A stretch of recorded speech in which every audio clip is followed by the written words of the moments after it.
Welcome to Sage Audio. Today, let's look at how to make space for vocals. But first, if you have a mix that you need mastered, send it to us to receive a free mastered sample of it with the link in the description. The most important, vocal frequencies. The chapters in this video are in no particular order. Now, when it comes to creating space for your vocal, some frequencies are more important than others, mainly 250 Hz and 2 kHz to 5 kHz. 2 to 5 kHz is where our ears are most sensitive, and if boosted, helps a vocal cut through. If we attenuate it on an instrument, we create vocal space. 250 Hz masks or covers up 2 to 5 kHz, so if a vocal or an instrumental has too much of this frequency, it's going to be harder to hear the vocal. Let's take a listen to a vocal and instrumental, and then cut to 150 Hz and 2 to 5 kHz on the instrumental, and notice how the vocal has more room.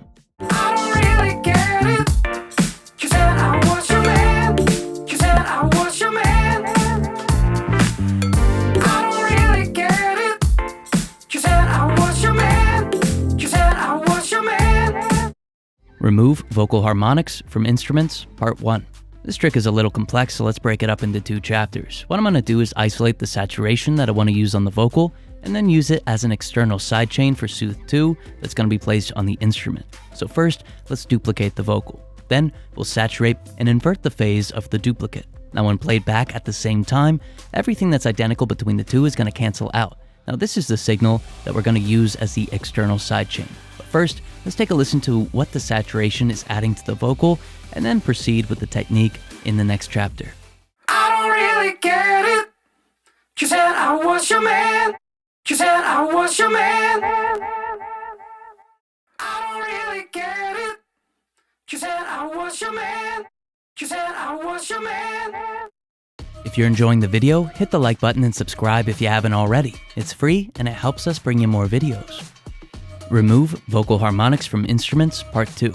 After isolating the saturation, I'm going to export the isolated signal and import it back into the session as an audio file and mute it. Then, I'll delete the duplicate while leaving the saturation on the main vocal. Lastly, I'll insert Soothe 2 on the instrumental or the competing signal.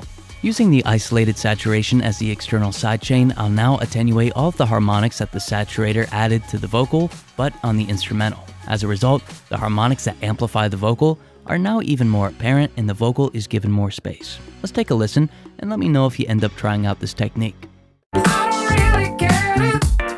You said I was your man. You said I was your man. I don't really get it. You said I was your man. You said I was your man. Attenuate vocal resonances from instruments. Let's use Soothe 2 on the instrumental again, but this time keep things simple and use the vocal track as the external sidechain. This way, the vocal's frequencies dynamically attenuate the instrumental, subsequently creating space for the vocal to occupy. And we'll keep the effect subtle to avoid huge changes. Let's take a listen and notice how the vocal has more room when we use this technique. I don't really get it. You said I was your man. You said I was your man. I don't really get it. You said I was your man. You said I was your man. Use sidechain multiband compressor. Let's use what we learned in chapter 1 and affect 250 Hz and 2 to 5 kHz, but this time with a multiband dynamics processor. I'll place this plugin on the instrumental or competing signal and create compression bands at these 2 frequency ranges. Then I'll sidechain the vocal. Lastly, I'll ensure that the bands are being triggered by the external sidechain and adjust the threshold, range, and ratio to achieve a few dB of compression. Let's take a listen to how this gives the vocal more space. I don't really get it. You said I was your man. You said I was your man.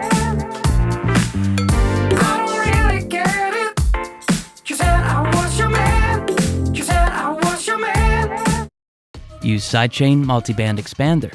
Let's do the same thing that we did in the last chapter, but this time, place the processor on the vocal and sidechain the instrumental. Additionally, we'll change our band at 2 to 5 kHz to an expansion setting with a positive range, while keeping the 250 Hz band as a compressor. Now, this should help the vocal stick out and achieve something similar to the last chapter, albeit with a slightly different sound. Let's take a listen. I don't really get it. You said I was your man. You said I was your man. I don't really get it. You said I was your man. You said I was your man. Today's video is brought to you by Musia, a chord and melody generator that makes creating music and learning new chords incredibly easy. The auto chord feature lets you quickly create chords within a specific key, then transpose them if you need to.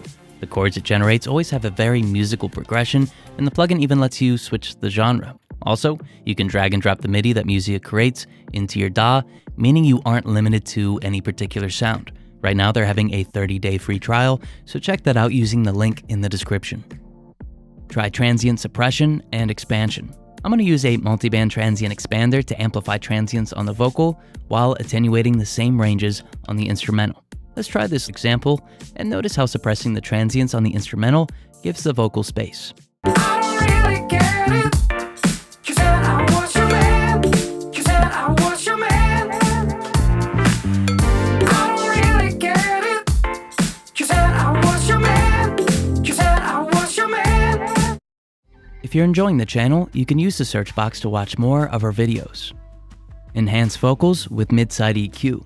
If you're working on a master or stereo mix and you don't have access to the individual instruments or stems, you could try this trick. On the full stereo signal, insert a mid-side EQ and subtly amplify 2 to 5 kHz on the mid image, while attenuating that same range on the side image. The majority of the vocal won't be in this range on the side image, meaning we can clear some space for the vocal, even though we can't separate it from the rest of the mix. Let's take a listen. I don't really get it. You said I was your man. You said I was your man. I don't really get it. You said I was your man. You said I was your man. Dip 2 to 5 kHz on vocal reverb. Reverb is definitely a great effect to use on vocals, but if the reflections occupy too much of 250 Hz or 2 to 5 kHz, the vocal could get washed out. So let's attenuate reflections at these frequency ranges to give the dry vocal more space and help it sit in the mix. Now, if you don't have a reverb that lets you EQ the reflections, you could also use a send for your reverb and insert an EQ after it. Let's take a listen. I don't really get it. You said I was your man. You said I was your man. I don't really get it. You said I was your man. You said I was your man. Try this parallel frequency trick. This is another example of how to clear space for your vocal, but this one gives you a distinct sound, so I think it's worth mentioning. In short, I'll use a send and on the aux track insert a linear phase EQ that isolates 2 to 5 kHz. Then I'll follow this up with an upward compressor like the MV2 to amplify quieter parts of the signal. Let's take a listen to how this makes it easier to hear and build some space for the vocal. I don't really get it. You said I was your man. You said I was your man. I don't really get it. You said I was your man. You said I was your man. If you have a mix that you need mastered, send it to us to receive a free mastered sample of it with the link in the description. Thank you so much for watching.